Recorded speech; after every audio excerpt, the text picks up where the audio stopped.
Today's video is based on a question from a subscriber. Here's what it said. What are your thoughts on isometrics, especially for the core and shoulders? How would you program them in the 10-down calisthenics circuit you have in your program, Sandbag hypertrophy? I'm thinking L-sits, levers, hollow holds, ring support holds, etc. First question, using isometrics, or in this case, what are often called static skills to build muscle, I think they're highly underrated, just maybe not for the reason you'd expect. When thinking purely in terms of bodybuilding, of building muscle, it's easy to disregard static skills in favor of their dynamic counterparts, front lever pulls over a front lever, tuck planche push-ups over a tuck planche. Often it's even more basic than that, rows over a front lever or bench press over any kind of planche work. And if you take everything at face value, if the only thing you look at is exercise selection and things like stability and loading potential, then those movements that take the muscles through a longer range of motion are probably superior. Not always, of course. A heavy carry is in many ways an isometric exercise, and carries build a lot of muscle. But in general, if the only goal is size, focusing on exercises that include some kind of lifting and lowering is usually the better choice. That said though, bodybuilding goes so far beyond basic exercise selection. There are many factors at play below the surface. How does a lifter feel about his program? Is he excited to go train every day, or does he dread the workouts? Is the program actually aligned with his goals? Is he patient enough to stick with a purely muscle-focused program, knowing muscle gain is an extremely slow process? It's in these questions that static skill training becomes valuable for the bodybuilder. Rather than using isometrics as nothing more than suboptimal replacements to dynamic movements in a bodybuilding routine, making skill acquisition the priority, the purpose, the thing that guides your training forward above all else, including building muscle, is actually a real viable approach. Having a skill as your goal gives you a reason to keep going, to hit the gym day after day, and it's a clearly defined goal too, which often leads to better results. It's hard to know when you've made it with a general goal like, I want to build muscle, but saying, I want to master a front lever is crystal clear. You either get it or you don't. And the trick is, more likely than not, focusing on a skill will actually land you with more muscle than the person who had muscle as the goal to begin with. Let's compare two lifters. Lifter 1 only cares about building muscle. Lifter 2 also wants muscle, but is focused on mastering the planche above everything else. Lifter 1 looks in the mirror and says, I want more muscle. He doesn't have any priorities, no specific muscle groups he wants to bring up or exercises he favors. He just wants more size, and that's it. Lifter 2 looks in the mirror and figures he'd also like more muscle, but what he really cares about is the planche. Lifter 1 spends all day reading and watching videos about the most optimal ways to grow a muscle, and decides on a basic program focused mainly on heavy compound movements with just the right amount of isolation work added in to make sure nothing falls behind. So far, so good. For his biceps, Lifter 1 decides he'll stick with the basics and use the barbell curl. This is a basic 1-to-1 setup. Do curls to grow the biceps. Lifter 2 decides on a 4 days per week planche specialty program, planche practice twice a week, and strength/bodybuilding assistance work on the other 2 days. After working with the planche lean on his first practice day, he finds his biceps are holding everything else back. He realizes if he wants to improve his straight arm strength, he'll need more muscle. Like Lifter 1, Lifter 2 also decides the basic barbell curl is a good option. Unlike Lifter 1, however, who had that 1-to-1 ratio, do curls to build the biceps, Lifter 2's training has an extra layer of complexity, do curls to build the biceps to improve the planche.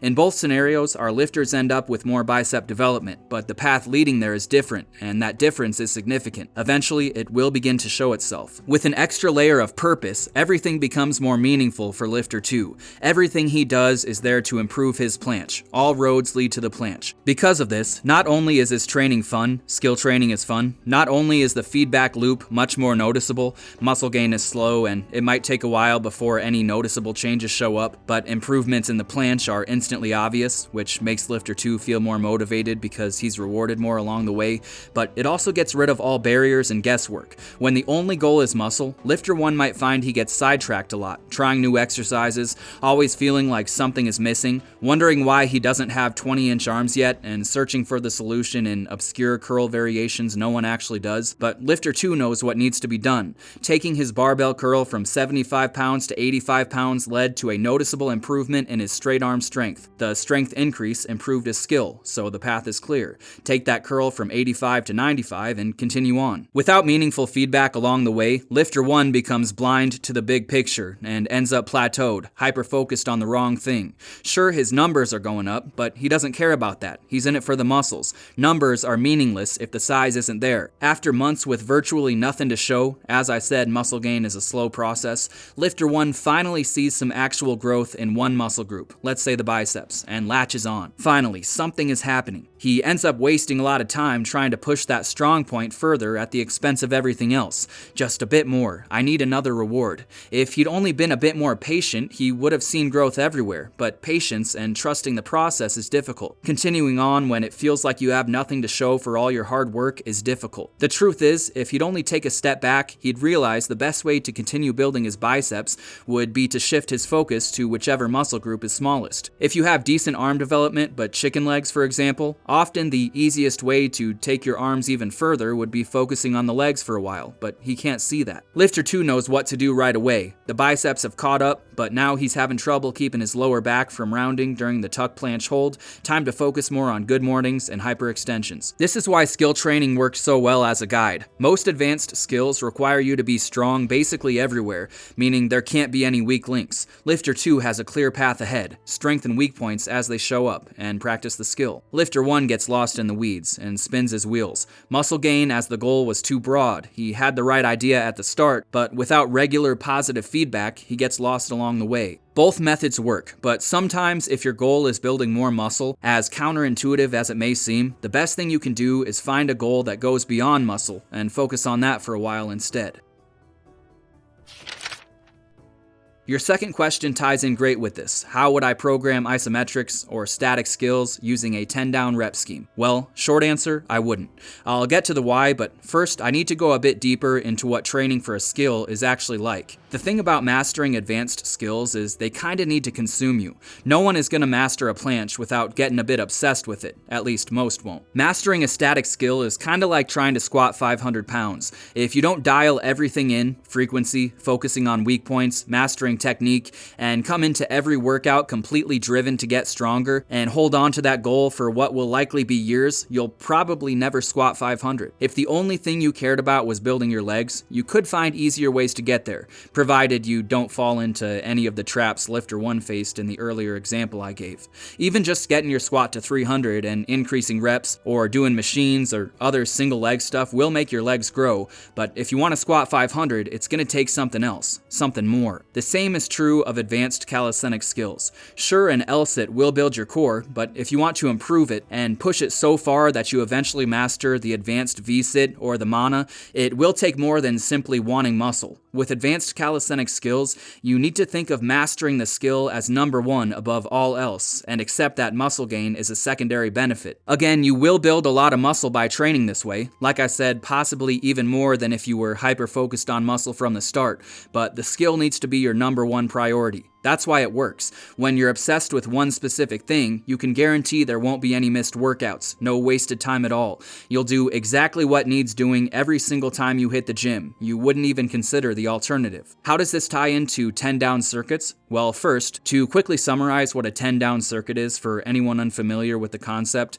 it's a training method that has you racing the clock. You pick a few basic exercises, you choose your rep scheme. In this example, that's a 10-down, which is 10 reps of each exercise, then 9 reps of each, 8, 7, 6, all the way down to 1, and every workout you try to complete the circuit faster than last time. Those circuits are designed to bring you to the very edge of complete exhaustion and hold you there. The best exercises for something like that are basic, low-skill things like pull-ups, dips, push-ups. If we go with the assumption that the only reason to work with static skills is because you truly want to master them and their advanced variations, not because you see the static itself as a muscle-building exercise, knowing it's the journey to unlocking that skill that builds builds the muscle, then a circuit would be completely the wrong way to go about it. It'd be like telling the person who wants to squat 500 to do 500 bodyweight squats and run 2 miles before attempting it. It just doesn't make sense. Perfect practice should always be the goal when trying to master a skill, and try as you might, you'll never be as perfect in a fatigued state. You'll want to be fresh for something like that. And I'm not saying there isn't value in pushing through fatigue, especially with something like a squat, which is admittedly a lower skill movement, all things considered.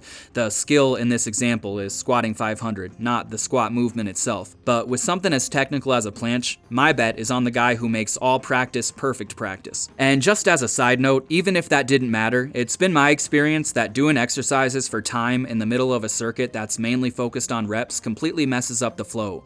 10 pull-ups, 10 dips, 20-second L-sit hold as an example. It just doesn't feel right. It's also tough to make yourself actually do the full 20 seconds when you're in the middle of a circuit. You need exercises you can't mess up. 10 pull-ups is easy. Get your head over the bar 10 times, simple. Hold a perfect L-sit for 20 seconds when you're completely exhausted and barely hanging on. Way too many moving parts. Very few can pull it off. That said, calisthenic circuits using basic exercises can be a great way to help you advance towards a calisthenic skill. Let's say your goal is to master the planche. Well, to do that, you'll need to build bigger and stronger pecs, triceps, shoulders, lats, abs, lower back, biceps, probably something else. And basic circuits can do that for you. They add a lot of size and strength and don't cause much fatigue when compared with most other training styles, which means you'll have more resources left over for your skill work. So if you decide to work towards a skill because skills are cool and because they give your training purpose, you can use basic 10-down circuits to help you get there, but I would train the skill separate, in isolation, when you're fresh. If you like this video, consider checking out my book, Sandbag Hypertrophy, over on Amazon.